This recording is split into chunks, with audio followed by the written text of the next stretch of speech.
Kwa nini? Unajua vile watu associate na vitu vingine. Ndio sasa. Yaani naambiana watu na kama hizi. Tena wakaona kwa kweli nikaendelea. Ndio elimu sasa wewe kuja.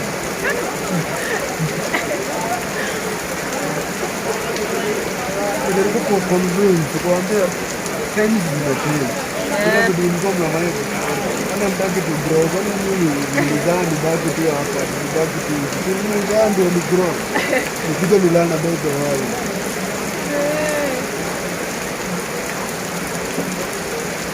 Bagi yako nikaa inanyeshewa tena hapa.